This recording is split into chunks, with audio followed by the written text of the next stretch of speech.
नमस्कार, मैं हूं आपके साथ सिरांधा शेखर और आप देख रहे हैं कुछ तो है। ये कहानी है उत्तराखंड की खूबसूरत वादियों के बीच एक अद्भुत गुफा की। वो गुफा जो जमीन से 100 फीट नीचे जाने पर दिखाई देती है, जिसके अंदर 10,000 से ज्यादा कंदर आए हैं। लोग कहते हैं कि कोई अगर इस गुफा के आखिरी छोर तक पहुंच जाए तो उसे देवताओं का एक अलग संसार दिखाई देगा। माना जाता है कि कलयुग के खत्म होने की भविष्यवाणी भी उसी गुफा में दिखाई देती है। तो चलिए चलते हैं उन गुफाओं के हैरतअंगेज सफर पर। हिमालय की वादियों के बीच जमीन से 100 फीट नीचे, न सांस लेने को ऑक्सीजन, न देखने के लिए रोशनी की कोई किरण, 10,000 कंदराओं के एक अद्भुत चक्रव्यूह के बीच हम निकल पड़े एक अनदेखी मंजिल की ओर। कुछ ऐसे रास्तों पर जहां आज तक इंसानी कदम नहीं पड़े।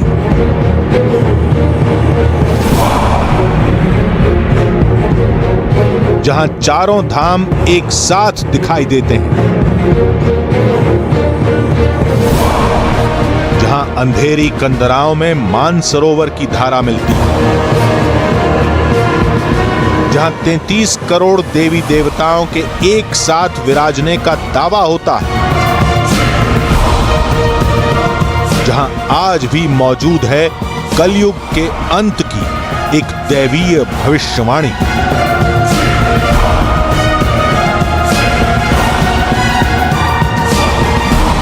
आज चलिए धरती के गर्भ में छिपे एक अद्भुत देवलोक को देखने, देवताओं के एक अनदेखे संसार में दाखिल होने।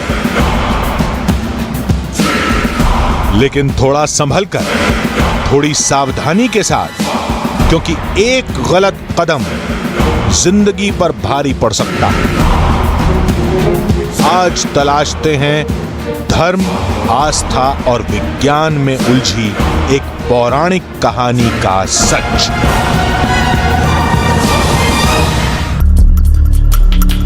देवभूमि उत्तराखंड में देवों के उस संसार को तलाशने हम पहुंचे पिथौरागढ़, क्योंकि पाताल का वो द्वार आज भी हिमालय की इन्हीं वादियों में मौजूद है। इन खूबसूरत रास्तों पर चारों तरफ बर्फ से ढकी चोटियां दिखाई दे रही थीं। पिथौरागढ़ आकर हमें पता लगा कि पाताल भुवनेश्वर की उस गुफा में सिर्फ देवलोक के रहस्य नहीं है, बल्कि पुराणों के मुताबिक यही गुफा कैलाश मानसरोवर का एक अहम पड़ाव भी था। वैसे तो स्कंद पुराण के मानसखंड में उसको कैलाश यात्रा का ही पड़ाव कहा गया है। पाताल तो नाग जाति का है एक्चुअली, और ये बेन्नाग के सारे इलाके में नागों के गांव-गांव में अड्डे थे, तो ये नंदी वंश के नाग थे। इन कहानियों को सुनने के बाद उस गुफा को देखने की बेकरारी बढ़ती जा रही थी।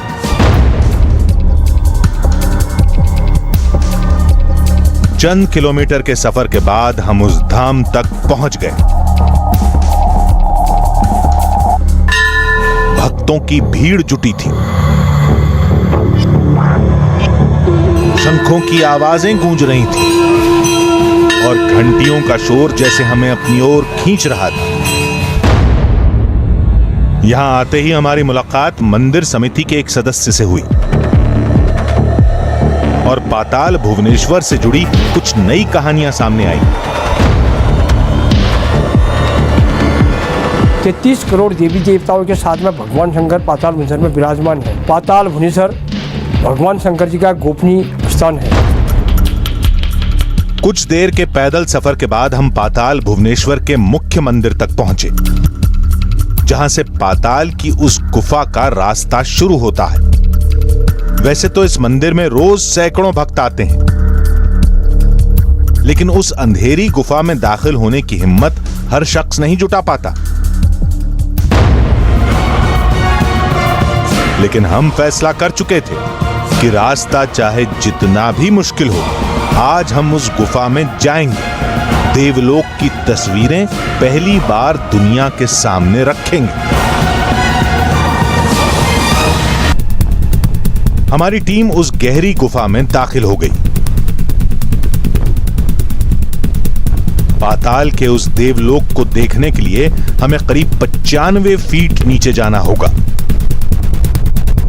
बदलते वक्त के साथ उस गुफा में रोशनी के कुछ इंतजाम किए गए हैं, लेकिन अब भी एक अजीब सा अंधेरा कायम है।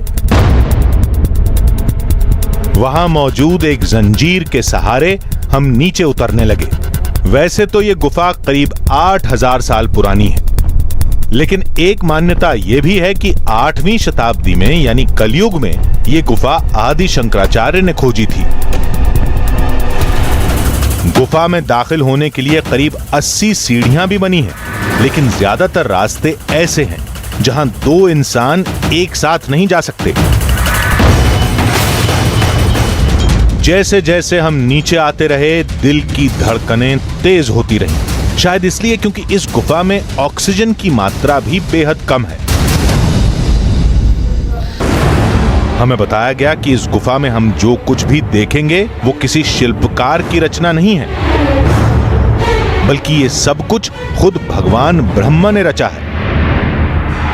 यानी सतयुग से कलयुग तक ब्रह्मांड की हर कहानी जैसे पहले ही लिखी जा चुकी थी। हमने पुराणों में पढ़ा था कि यह पृथ्वी शेषनाग के सिर पर सजी है, और इस सफर की शुरुआत भी उसी कहानी से हुई। लेकिन इस गुफा के हर मोड़ पर ऐसे हजारों इत्तेफाक होना भी मुमकिन नहीं है। यह रहस्य और गहरा हो गया जब चंद कदम के फासले पर ही हमें शेषनाग की रीढ़ की हड्डी दिखाई दी। तो पाताल भुवनेश्वर में अब जो रास्ता है, ये आप देख रहे हैं चारों तरफ, ये शेषनाग की रीढ़ की हड्डी है, और गोलाई और शेप आप देख सकते हैं बिल्कुल रीढ़ की हड्डी की तरह है। पंडित जी बिल्कुल जी जी। तो शेषनाग के मुंह से हमने प्रवेश लिया। ये जमीन में आपको दिख रही ना, पूरी रीढ़ है। अच्छा, जिनके ऊपर हम चल रहे हैं। ये सारे जिस तरह का हड्डियों का शेप होता है, बिल्कुल उसी तरह से शेप बना हुआ।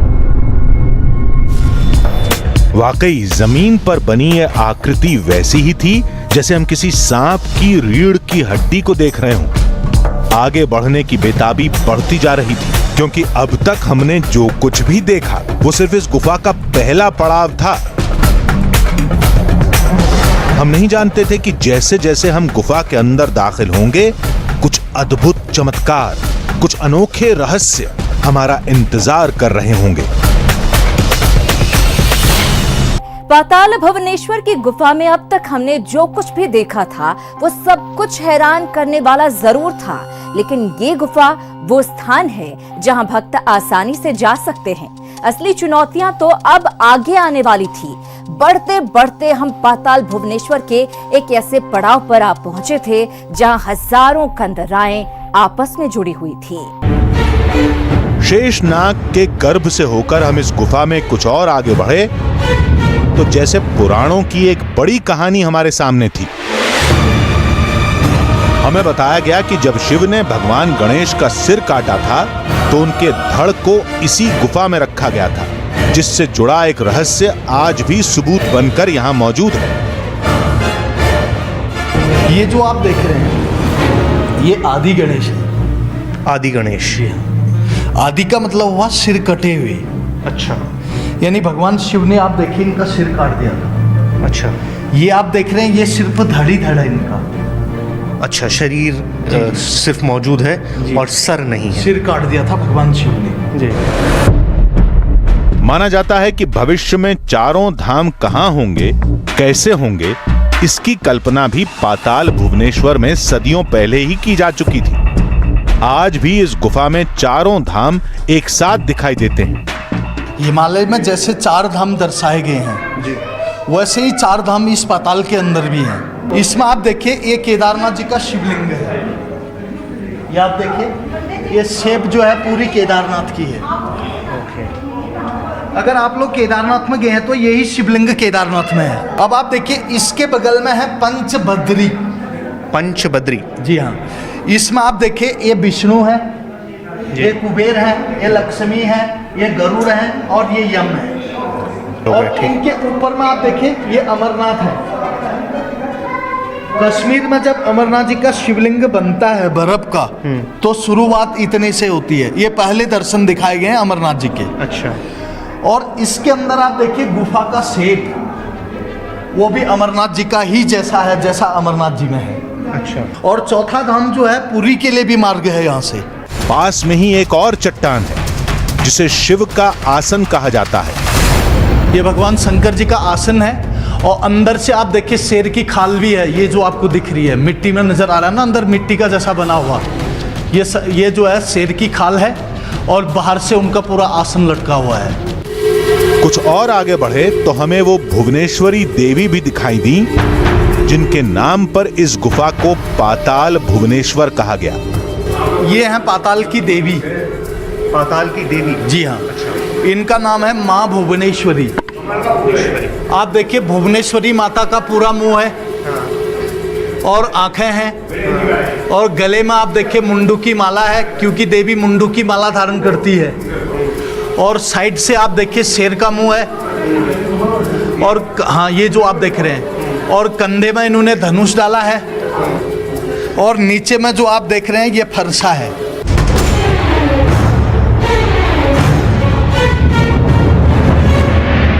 तो पाताल भुवनेश्वर में हर जगह देवी देवता मौजूद है, लेकिन एक जगह ऐसी भी है जहां पर एक दो नहीं बल्कि 33 करोड़ देवी देवता विराजमान हैं। हाँ, ये जटाओं के नीचे आप देखो 33 करोड़ देवी देवता हैं। ये सारा जो, जी हाँ, ये जो सूक्ष्म लिंगों के रूप में आप देख रहे हैं, ये 33 करोड़ देवी देवता भगवान शिव की आराधना में है इस पाताल में। इस गुफा में महादेव के कई चमत्कारों का दावा होता है। ऐसा ही एक दावा है पत्थरों पर दिखती ये आकृति जो भगवान शंकर की जटाओं जैसी लगती है। ये पूरी जटाएं हैं भगवान शिव की और इनमें भागीरथी गंगा बह रही, इसलिए कलर क्या है सफेद है इनका। और इन जटाओं को अगर हम देखें ये 3 रूप में नजर आती हैं। इसमें आप देखिए इस साइड वाली सफेद है पूरी, हाँ जी, ठीक, और बीच वाली काली है, हाँ, ये जो आप देख रहे हैं, हाँ, और बगल वाली भूरी है। हाँ। 3 रूप में नजर आती है।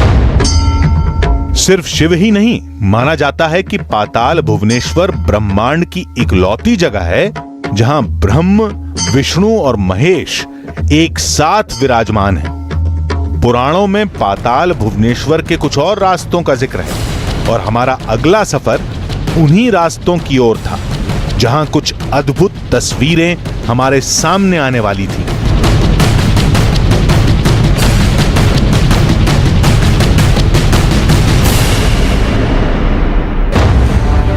पुराणों में बताया गया है कि कलयुग के विनाश का रहस्य भी इसी पाताल भुवनेश्वर में छिपा है और यहां आकर हमें वाकई वो कहानी दिखाई दी।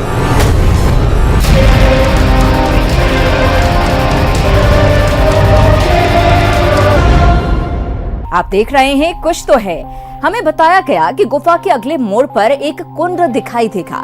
ये वही कुंड होगा जहां समुद्र मंथन के बाद अमृत को रखा गया था। इतना ही नहीं, ये भी दावा किया जा रहा था कि गुफा के आखिरी छोर पर कलयुग के खत्म होने की भविष्यवाणी भी मौजूद है।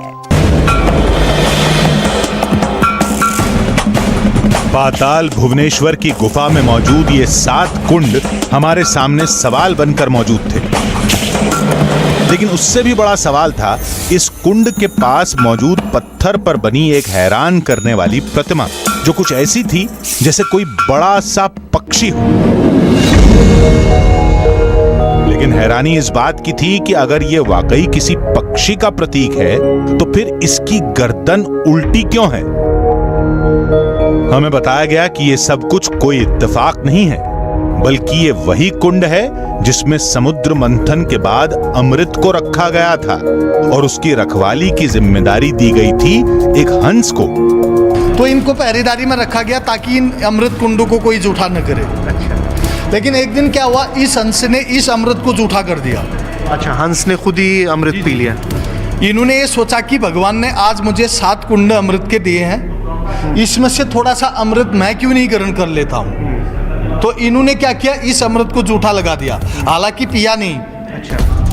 तो ब्रह्मा, जो शंकर जी हैं वो 3 लोक की जानते हैं, उन्होंने ब्रह्मा जी को बता दिया कि देखो हंस ने गलती कर दी है, वो गलती करने जा रहा है।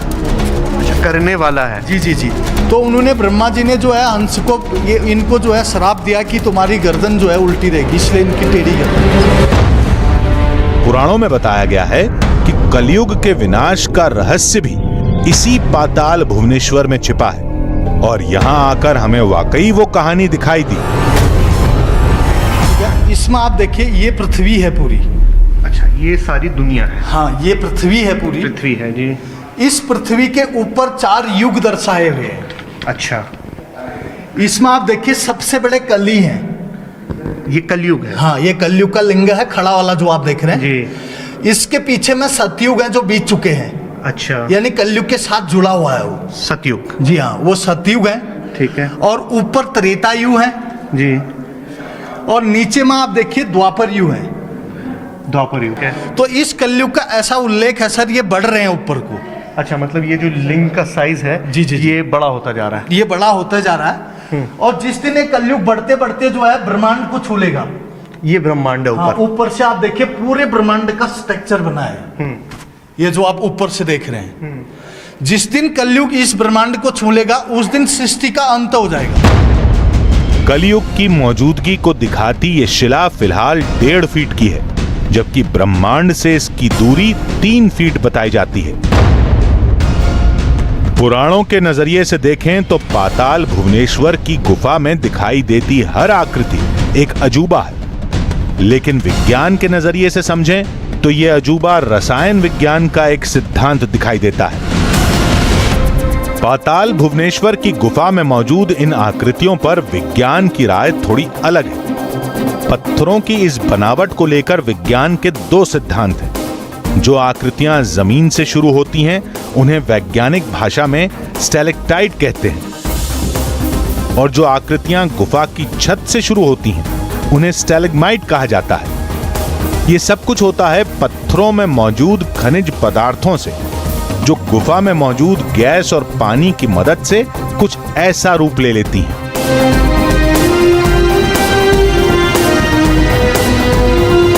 चट्टानों पर दिखती ये अद्भुत आकृतियां कुछ दिन, महीने या साल में नहीं बनती, बल्कि ये प्रक्रिया सदियों तक चलती है।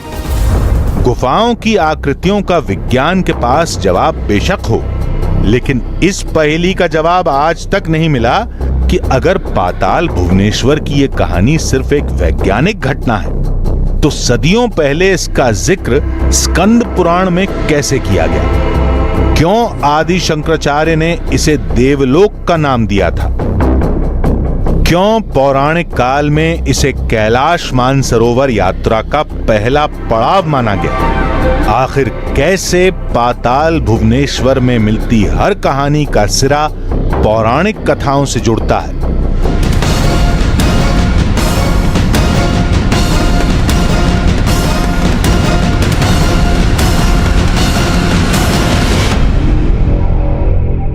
पाताल भुवनेश्वर की गुफाओं से जुड़ी इन कहानियों पर पुराणों के विद्वान और विज्ञान के जानकारों की अपनी अपनी राय है।